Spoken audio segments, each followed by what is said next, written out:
saya memperkenalkan nama saya Abdul Hakim, yang biasa orang di Facebook atau di medsos itu dikenal Hakim Sidik. Saya ini memang bergelut di bidang villa ini cukup lama. Dulunya awalnya mungkin dari hobi. Nah, nyemplungnya itu pas benar ketemu guru saya yang memang menguasai villa. Jadi alhamdulillah jadi ketemu gitu. Karena dulunya ada beberapa yang kita anggap itu benar di masyarakat, ternyata enggak gitu, nggak ada ilmunya. Jadi kalau bisa ini tolong diperhatikan banget. Sebabnya kenapa banyak kegagalan dalam penyembelihan itu bukan dari si juru sembelihnya, tapi dari alat. Saya menghitung perkiraan mungkin 80-90% itu. Jadi bukannya dari personal ya, biasanya dari alat. Banyak video-video di YouTube itu yang kita lihat penyembelihnya nggak mungkin dia berani untuk maju kalau di sebelumnya belum pernah. Tapi pas dia maju karena ketidakpahaman dia mengenai villa, yang akhirnya banyak terjadi di masyarakat kita. Makanya saya berharap dengan pelatihan ini saya akan bikin dua. Jadi nanti dari materi mungkin saya lebih banyak tanya jawab. Mudah-mudahan ilmu yang sedikit saya punya jadi bermanfaat untuk semuanya. Jadi halal ini sangat-sangat krusial. Ada beberapa yang saya keliling daerah itu banyak sekali. Ternyata yang kita konsumsi selama ini itu nggak halal. Saya kemarin pernah di Batam terakhir kali. Sebelum saya ke Batam, ada salah satu jantan itu kita tes. Pertama kali kan untuk menjadi juru sembelih halal kan mengetahui agama ya, tapi syariat. Pertama saya kita tanya, coba syahadat gak bisa. Malah ada beberapa daerah yang saya sebut yang motong buat konsumsi itu non muslim. Jadi alhamdulillah di daerah kita tuh masih motong duit, masih alhamdulillah. Kalau kita keluar di luar Betawi, di luar Jakarta itu banyak permasalahan sebenarnya. Kadang-kadang di kampung kita masalah pak lu potongnya agak sekali tarik masih, padahal di luar sana malah haram. Jadi istilahnya banyak kalau kita keliling daerah itu banyak.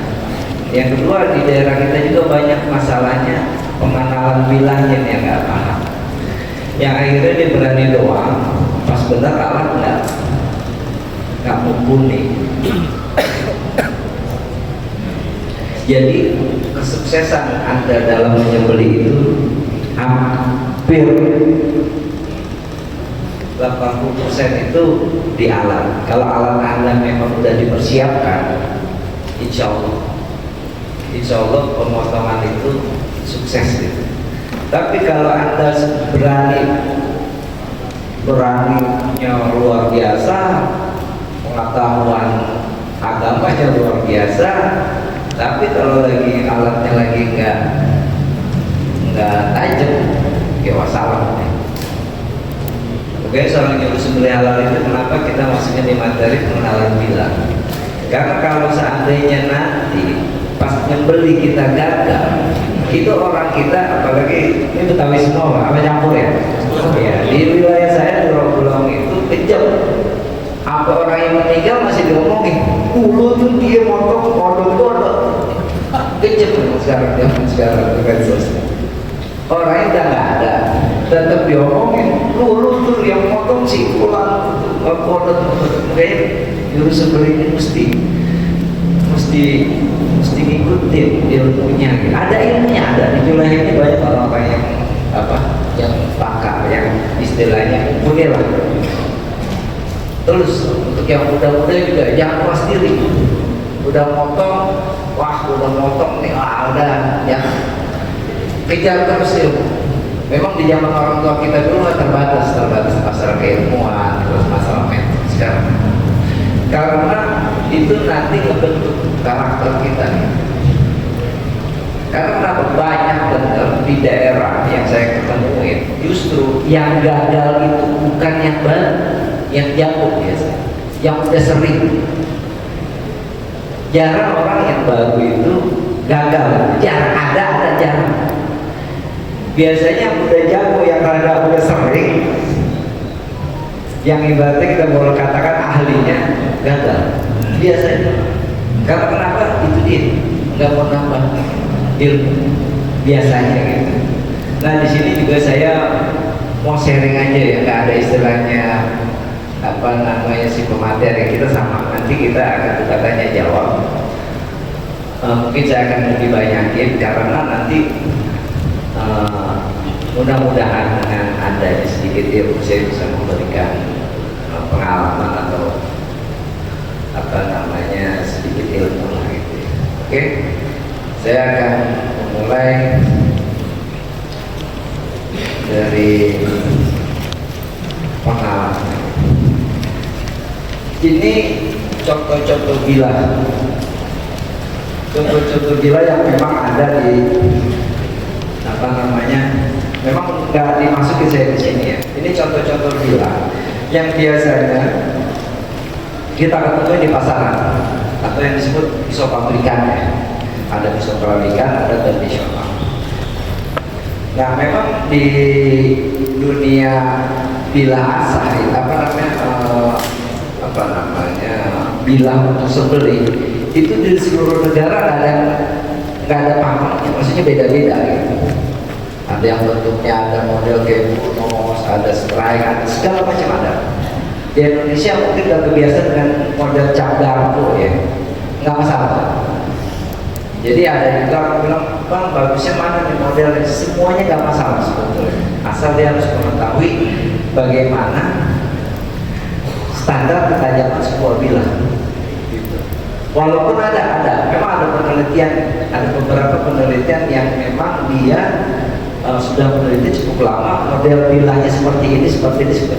Tapi kebanyakan kita nggak terbiasa, karena di Indonesia itu terbiasanya dengan gagal model begini.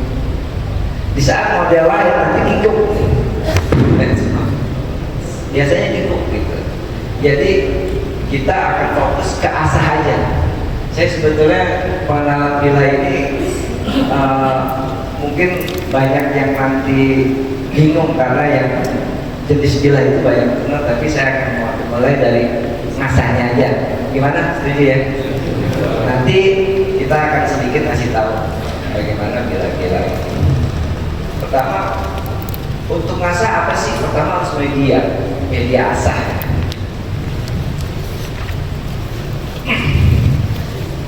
Ya, dari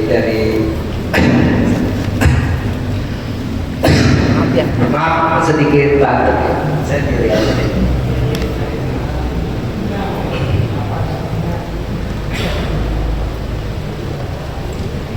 Jadi untuk mengasah itu perlu media, yaitu media asah.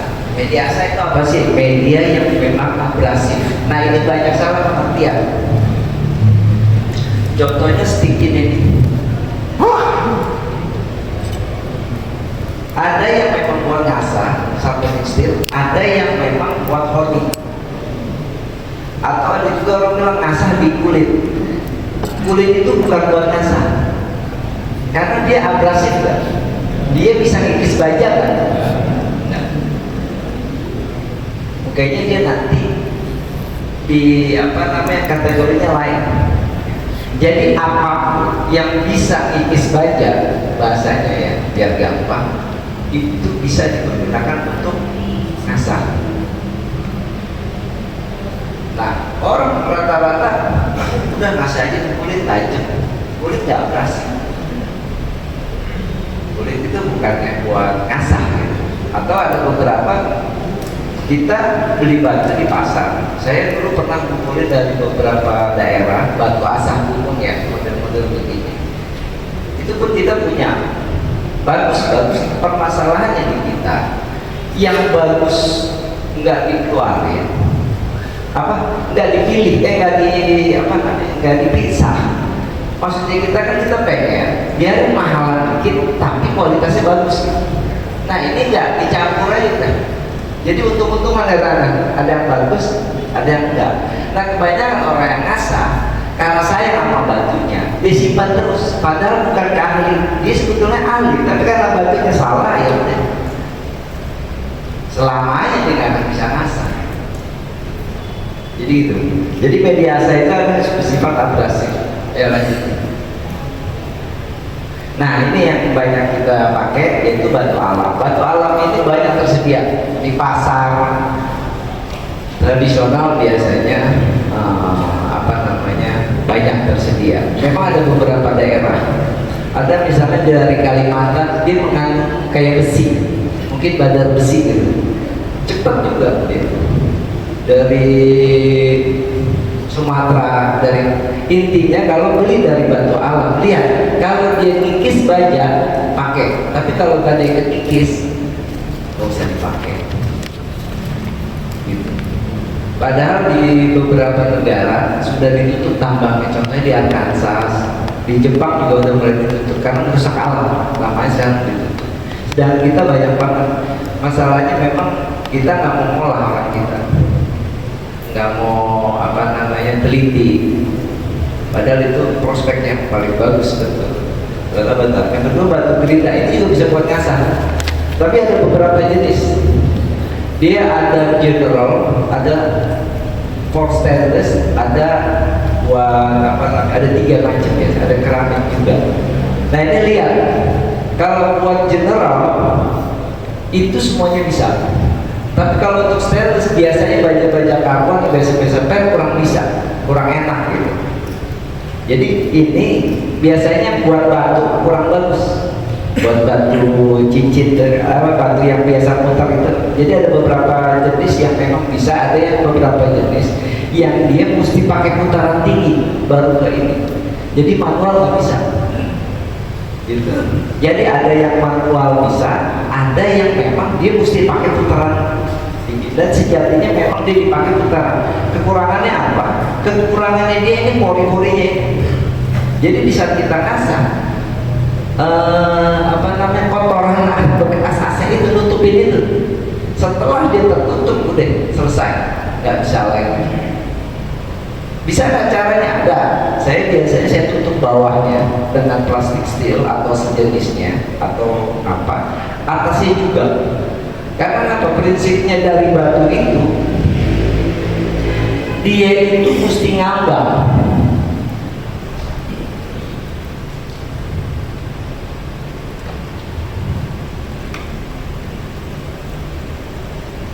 Dia itu mesti diambang, ada di atasnya.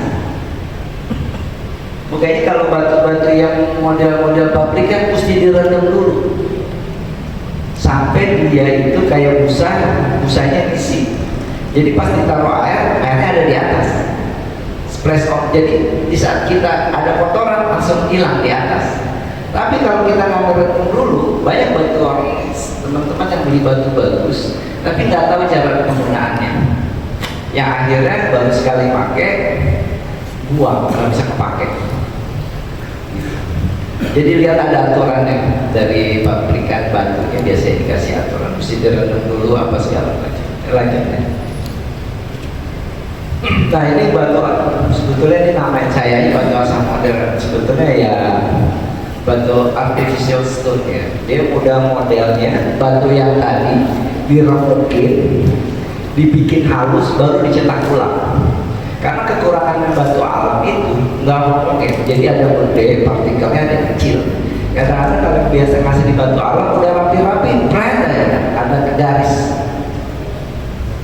Ibaratnya kita jadi dari mula lagi gitu. Ada yang sini lembut, di sini kasar. Gitu. Nah, kekurangannya itu diciptakan oleh manusia dengan batu yang diproduksi oleh pabrikan. Nah ini lebih enak memang, ada grid dia biasanya. Jadi perpindahannya kita tahu. Jadi dari grid kasar biasanya untuk membentuk mata bilah, nanti grid halus untuk biasanya untuk najemin gitu. Nah kalau batu gunung nggak ada grid sebetulnya. nggak ada grit.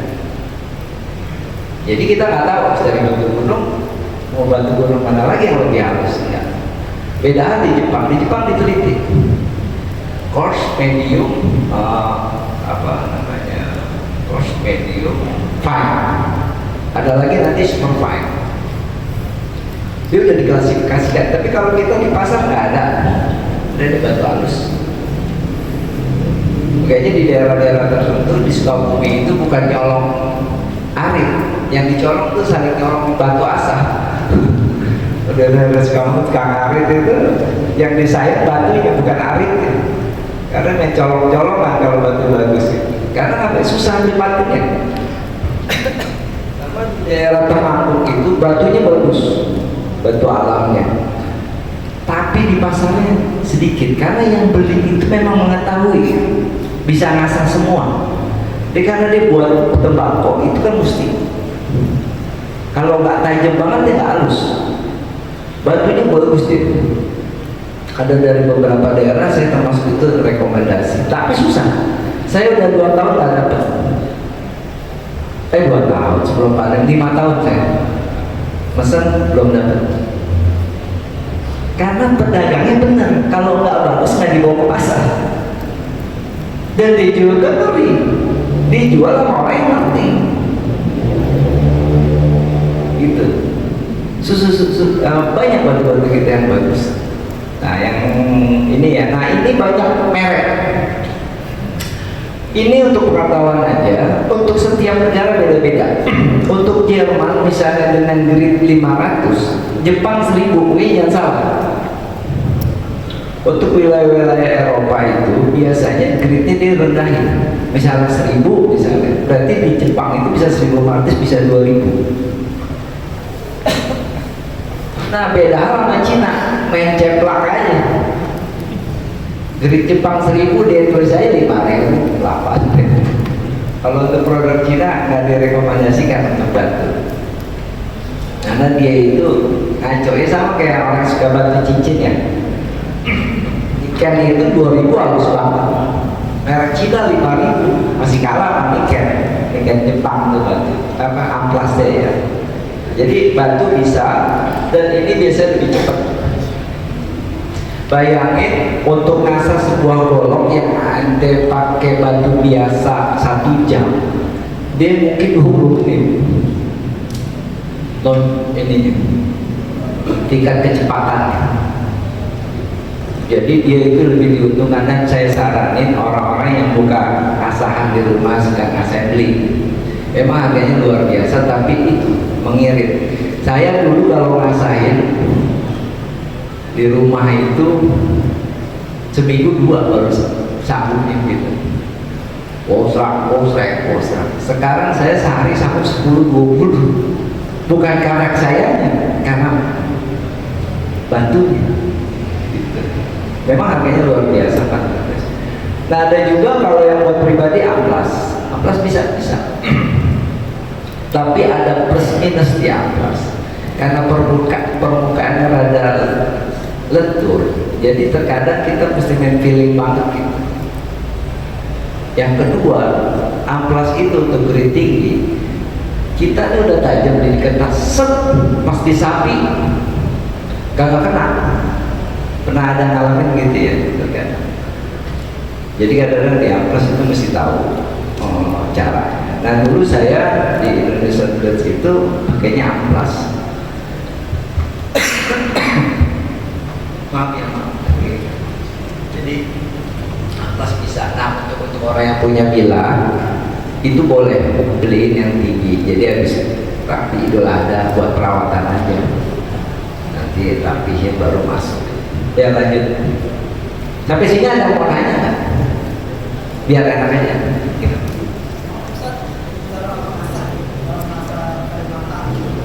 Oh iya, nanti kita oke. Ada sampai sini ada. Ayo.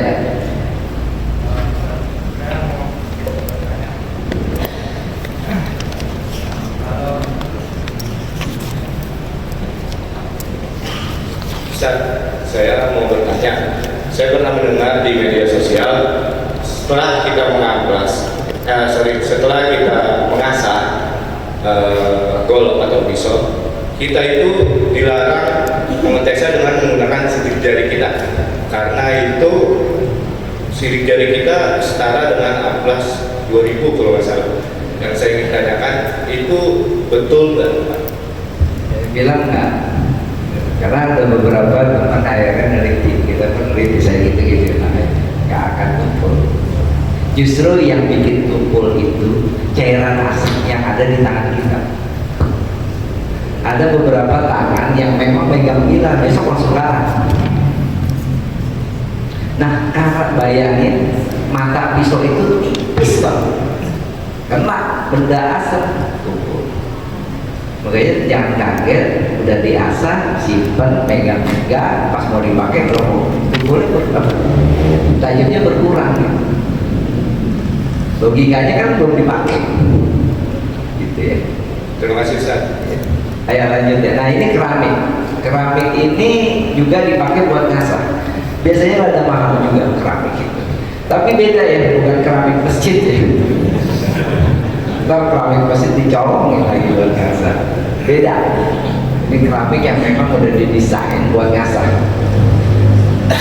Tapi dia biasanya lebih lama. Jadi biasanya dipakai itu kalau udah tajam berkurang dikit, pakai ini. Karena lama, rasanya lebih lama, rada lama gitu.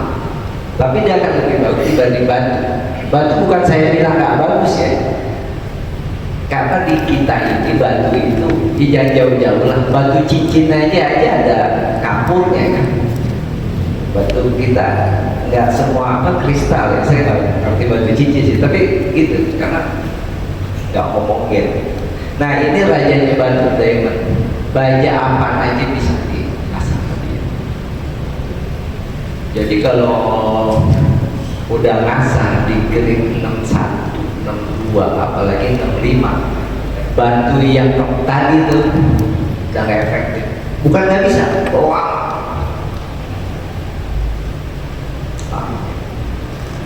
Saya pernah salah satu baja super steel ya, itu ngasah di mesin aja, makannya itu seharian kok. Baja-baja super steel. Jadi bayang di mesin aja sedikit, sik gitu aja udah kayak rasa. Nah, batu apa ini? Jadi pisau yang lebih tinggi kastanya lah bahasanya, batunya gitu. Tapi ada kekurangan, ya ada, dia cepat doang. Tapi untuk tajam banget dia enggak. Karena ada apa namanya, ada dia sampai berapa gitu, mau nyampe tinggi banget. Karena perlunya memang dia untuk buat mata doang tadi. Udah lanjut ya. Nah, apa sih yang paling pengaruh sama apa pada saat ngasah?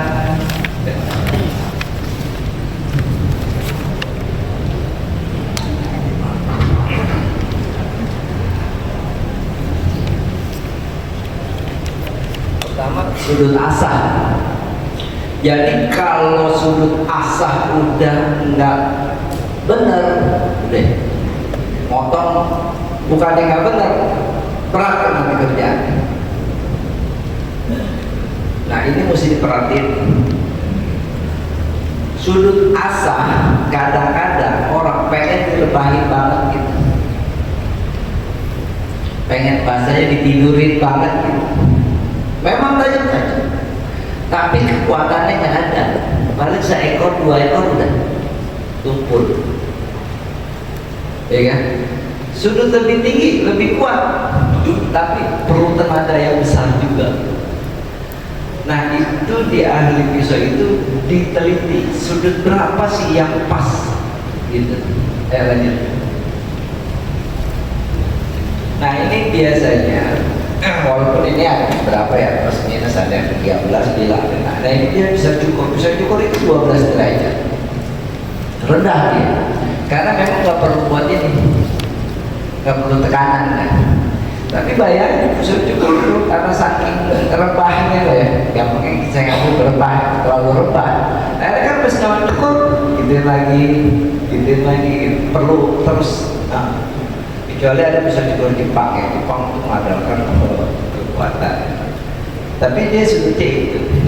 Habis itu pisau sembelih atau pisau utility yang biasa itu dari 15 sampai 25. Nah,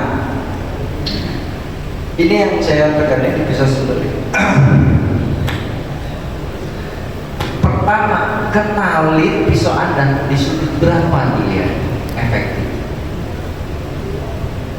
Terkadang pisau itu efektif di 25. Pertama tes dulu di 25 derajat. Nanti saya kasih tahu caranya. 25. Wah, oke nih. Tahun besok atau pisau yang sebenarnya turunnya lagi 20. Misalnya di 25 dapat 5 ekor. Di 20 biasanya yang 5.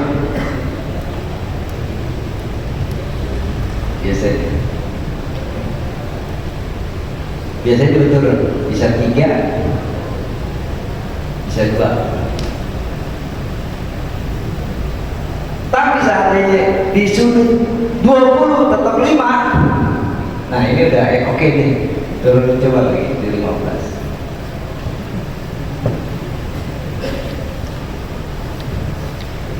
Kalau turun jadi 2 sapi, misalnya direbahin lagi, ya kan? Bersapi, nah udah hati-hati. Berarti sudut Anda di pisau Anda itu antara 15 sampai 20. Karena rasa itu bukan tajam, ketahanan tajam. Buat apa ente bisa pisau ente tajam, tapi cuma 1? Bahaya. Kalau untuk rasa ini tipisin aja itu juga tajam. Tapi permasalahannya ini, kita mesti teliti di sudut berapa ini pisau efektif. Kalau pertama kali ngasah 25 5 ekor, sedangkan biasa motong 8 ekor jadi 25 di 30, atau 2 pisau. Paham ya di sini ya? Terkadang orang asal udah disamain sudutnya, udah aja segitu. Mau bacanya bagus, enggak, di sudut segitu aja itu Pak. Akhirnya pas orang pakai, permasalahan di samping itu. Jangan lupa di sini di pedagang kadang-kadang jorok, dia nggak mati itu. Di sini banyak pasir. Karena di pasar apa di jalanan, dia kan bertahan. Di sini ada sering gitu. Nah pertama kali dia, yang kedua itu masalah. Banyak sering kejadian. Jadi ada beberapa banyak faktor. Nanti kita diskusiin aja ya. Oke, dari sini udah paham ya? Ya lanjut aja dulu. Nah ini yang ada di biasa di asal. Ada yang model full flat itu rubah. Ada yang konvex itu cepuk begini, kayak kalau kerja. Full flat keuntungannya ngasar rebah tajam luar biasa, tajam. Tapi kekuatan nggak ada.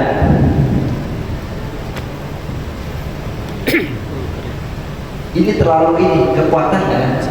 Jadi bisa tumpul masalah. Kerugiannya itu dia. Kalau konvex dia begini nih. Ini masih ada dagingnya.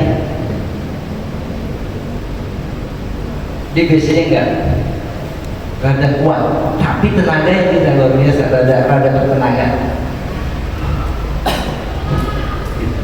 Nah kalau bisa-bisa di Jepang cisal satu doang, kayak paha. Ini luar biasa tajam, tapi susah rasanya, rada sulit rasanya.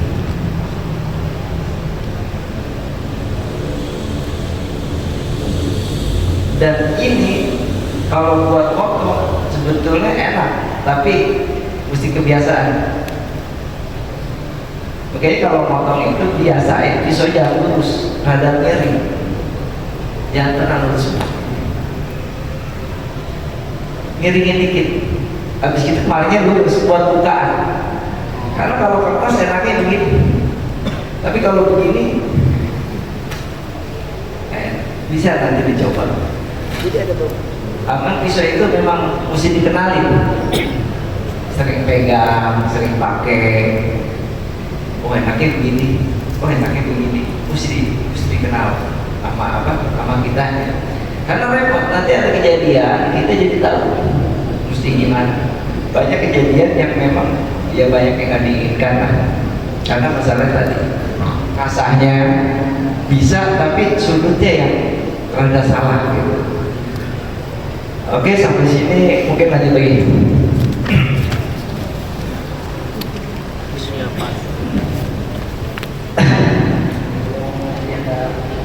Cek dikit ya, nanti kita ini ya. Ini sebelum masak biasa Syafik bilang batu asa, air, ratakan kuat, lap, media untuk alat tes. Kalau masak itu jangan pernah pindah kalau bisa. Udah duduk, makanan yang enak apa di situ, kopinya ada, semua ada. Bikin senyaman mungkin. Karena di saat udah pindah nanti untuk mulai lagi biasanya. Yang kedua memang benar-benar di sudut, kayaknya di saya itu nggak pernah saya itu di lapangan masih kayak begini nggak boleh, kita mesti di pojok. Karena pernah saya ngasih saya begini lupa, kucing lewat itu perutnya hampir Bolong. apalagi ada anak kecil ya, nanti bahaya. Jadi benar-benar kanan kiri mesti, apalagi yang nanti di outdoor ya, di alam terbuka itu nggak boleh, itu mesti benar karena berbahaya. Dan kalau di outdoor itu nggak boleh begini. Karena kalau ada beberapa kejadian di saat ada hewan lewat, kalau di outdoor itu biasanya ke depan, ininya ke depan. Oke. Terus, nah sekarang ada cara mengasah, nanti kita ini lanjut deh.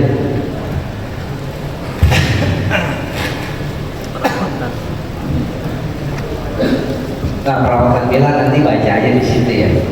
Sekarang tanya jawab dulu. Ya Rena, karena mau tanya. Ya. Ngasahnya gimana ya? Apa?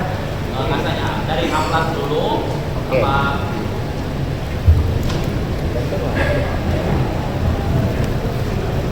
Luar.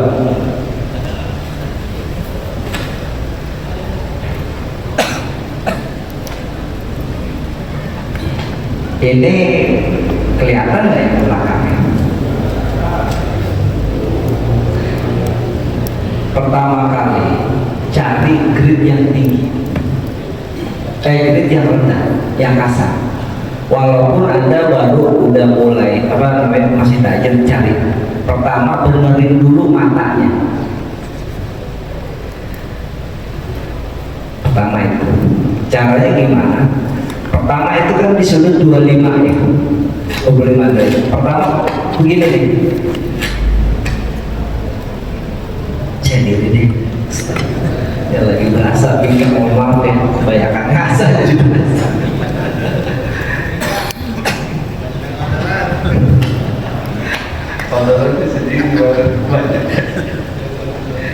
Ini kan sudutnya 90 derajat. L itu 90 derajat kan. Dibagi dua berapa? 45 dibagi dua lagi 22,5, turunin dikit itu 20. Jadi sebelum ngasah ini aja dulu. Ya, bagi dua lagi. Nah ini sudut pakis.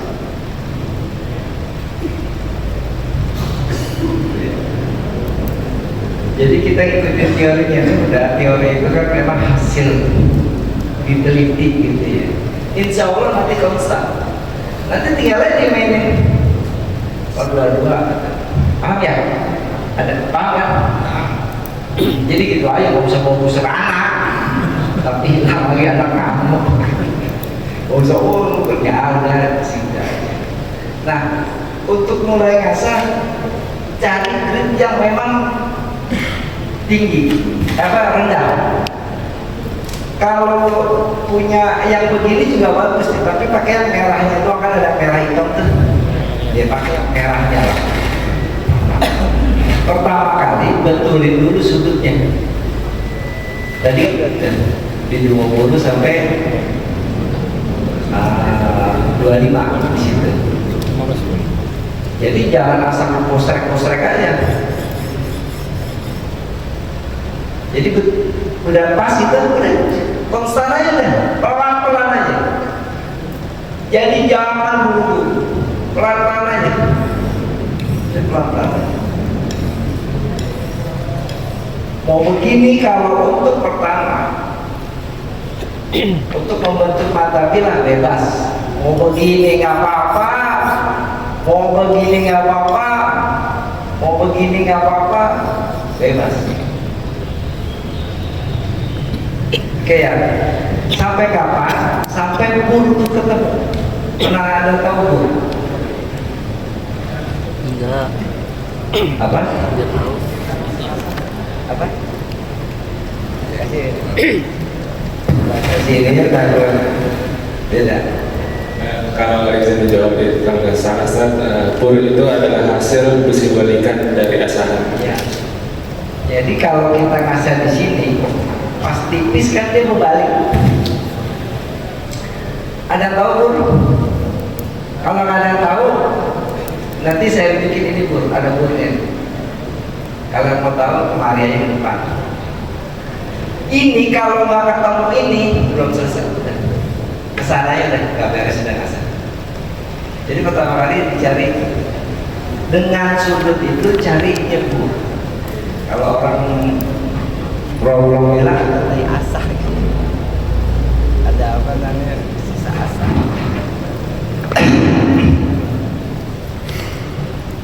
Jadi kalau ini gambarin ya, nah itu ada begini kan kembali, karena diasah di sini terus, di sini terus diasah, terus nanti kan dia akan begitu.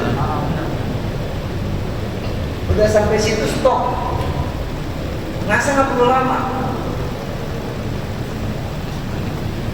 Banyak orang nggak tahu akhirnya sampai kapan. Sampai berhari-hari, berjam-jam, tajam nggak diikuti dong. Ya kan nggak tahu dia. Ngasah itu mungkin kapan-kapan kita ada pelatihan khusus ngasah. Itu saya sering bikin pelatihan ngasah. Sejam udah bisa semua ngasah. Masalah ekspor nanti di minimal istri kita bisa asahin tidak. Ngasah itu gampang. Jadi otak itu kita sebetulnya jangan bilang ngasah itu susah, nggak akan dapat. Nah, tadi kita tangan itu Pak. Iya. Perlu kita baliknya lagi. Harus dibalas. Iya itu hilangin dulu. Hilang. Nah, baru diasah sebelahnya sampai keluar bur lagi. Setelah itu baru ngilangin tubuh dengan batu yang lebih tinggi. Di sini ada yang bisa kasar bro. Nggak apa-apa. Kita kan sharing. Udah. Iya, nggak apa-apa. Yang lagi belajar. Lagi belajar. Oke. Ini wilayah sini kan.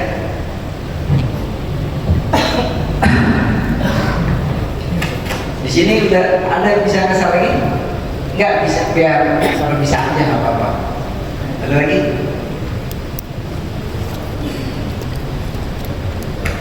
Ya. Nanti yang bisa kasar nanti ngobrol kita. Insya Allah ada sedikit ngobrol trik atau apa gitu. Jadi setelah itu keluar catur mana? Jadi kalau itu pas sudah keluar baru balik. Jangan pernah berubah sudutnya. Kebanyakan orang udah capek dikatasin dia nanya mesti benar-benar. Ya nanti ada tentang kur, tentang apa, nanti sama Bang Catur ya dikasih tahu. Ini buat tanya jawabnya jadi lebih efektif. Nanti sambil ngopi, kur apa, nanti kita aja gerakannya apa gitu, sama aja. Ini salah satu pakar di Juleha juga berkasa. Jadi nanti ya, yang ini enak kita tanya jawab aja dulu. Nanti prakteknya atau kita ngopi bareng aja, biar enak ininya, lebih banyak manfaatnya buat. Karena untuk praktek Pak ngabisin waktu bisa 20 menit. Ada tanya lagi? Oke. Cek izin di Ferdiansa dari Masjid Al-Kausar Jalan Sawah Serengsing Sawah. Jadi saya mau bertanya Ustaz, kalau kami ini kan jagal yang tahunan aja. Iya, iya. Jadi untuk memelihara anak bila kita itu ketika selesai dipakai untuk setahun ke depan, Ya. itu sebaiknya gimana Ustaz? Ya, oke. Pertanyaan yang bagus. Ketika bilah atau banyak ketemu darah, itu darah luar biasa korosif. 10 kali bahkan lebih jahat dibanding air asin air laut. Cepat, hitungan detik. Anda udah bersih banget, pas motong pasti pas kita bersihin ada titik-titik darah jahat yang luar biasa terhadap baja. Makanya ada beberapa penelitian akhirnya ditambahin kromonium yang akhirnya jadi baja stainless steel. Itu pun kromonium stainless steel itu bukan anti karat. Kena darah, kena habis juga nih. Stainless steel itu artinya tahan karat. Seberapa tahan lah ya. Karat. Orang kalau anti karat nggak ada kecuali bukan baja. Dia tahan karat. Tetap perlu perawatan. Nah, caranya gimana? Kebanyakan orang naruh air kan suka motong. Nah, konyolnya apa? Airnya itu udah diganti-ganti, caranya di situ. Wassalam. Ini kebanyakan air irit, jadi udah gitu kecil lagi. Itu air udah kena darah, segala macam. Jangan. Saran saya beli semprotan dulu. Seorang juleha, seorang tukang nyembeli, bawa aja alat sendiri. Banyak kan yang kasih aja, jangan. Kita udah mesti lebih tanggung jawab itu. Dan jadi rapi, jangan pakai rumus semprotan. Bawa bersih, simpan.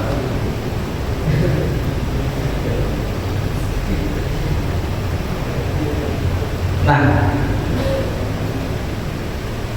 caranya gimana supaya lebih awet?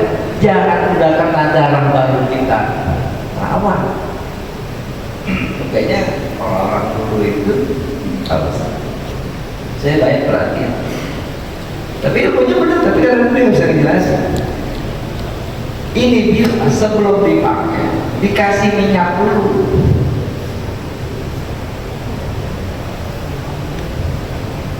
Jadi kasih minyak dulu baru motong. Jadi bilah darah itu nggak nempel di bilah. Paham ya? Kebanyakan orang udah kena dulu baru minyakin. Itu si darah masih ada, ketutup sama minyak, ya udah salah. Intinya kita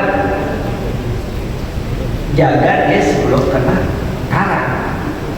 Karena udah karat udah susah.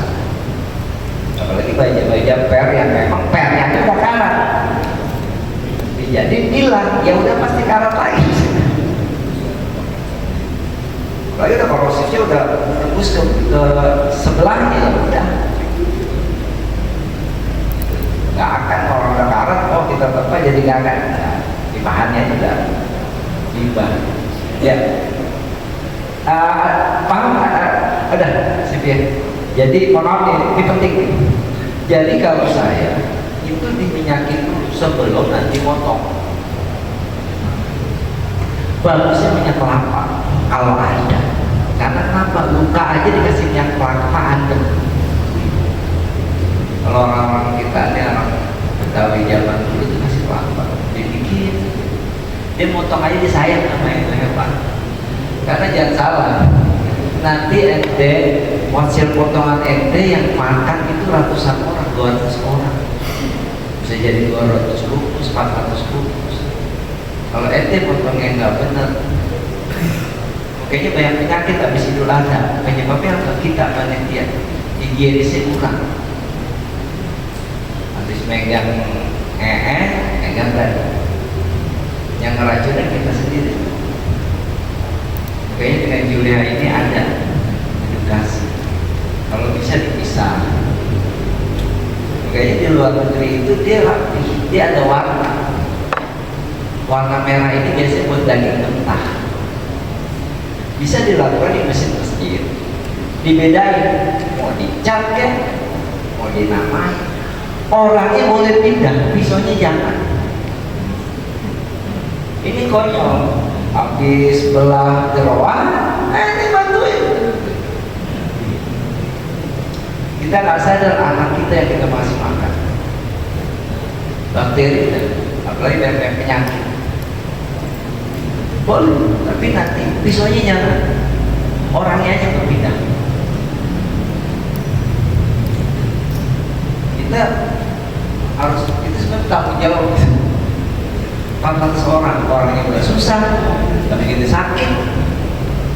Karena orang kita konyol, kalau nyate jangan dicuci, ya udah. Ini kan emang sedap gitu, benar maksudnya. Udah cemek-cemek ya makan kotoran. Kayaknya kita berusaha lah, kita kasih saudara-saudara kita itu hasil potongan kita yang terbaik. Kasihan, udah susah kita rancunin juga. Jadi panitia ini memang kita tanggung jawabnya besar ya. Kita ngasih 200 orang, 400 orang. Kadang itu bisa 1000 orang kita kasih kupon. Jangan itu hasil penelitian hanya beberapa jam sudah terkontaminasi. Ya itu bisa di-googling berapa jam. Ada beberapa penelitian. Saya kalau jelasin di sini terlalu panjang. Berapa lama daging mentah itu terkontaminasi jadi hancur, jadi racun bahasa. Ya. Oke.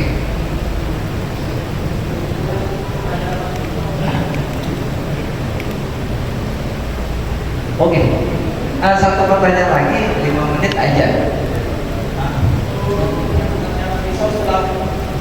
Ustaz ini tanya, untuk ukuran ketajaman pisau, apa benda yang kita gunakan untuk ngetes pisau itu tajam untuk menyembelih leher sapi atau kambing gitu Ustaz? Oke, siap. Kertas atau kasih Ustaz. Nah ini pertanyaan terakhir 5 menit karena tinggal 5 menit lagi. Jadi sebelum Anda motong, pertama cek dulu ketajaman.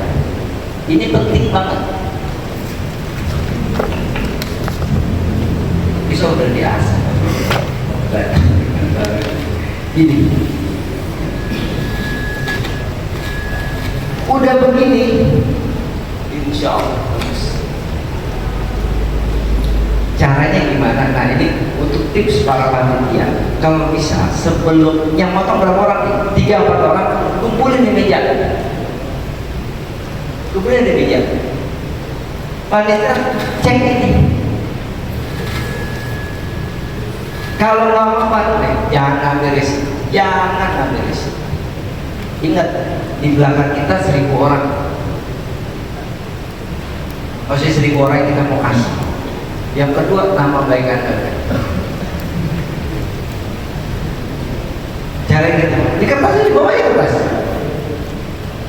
Udah rapi, mau motong kedua, tes lagi. Jangan pernah sok. Enak tuh tes lagi.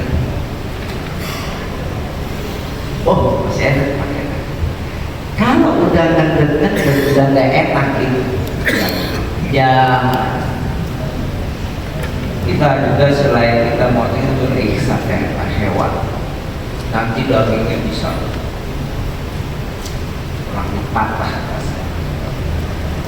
Jadi gitu. Jadi setelah kita potong, sebelum potong itu kalau ada yang bawa bilah, cas di sini. Banyak. Yang kedua begitu, insya Allah tips itu nggak akan. Oke, udah gitu aja. Ingat aja ya. Jadi bawa yang kertas. Kalau perlu kertas nanti baginya sediain buat jelas. Udah gitu aja. Mohon maaf.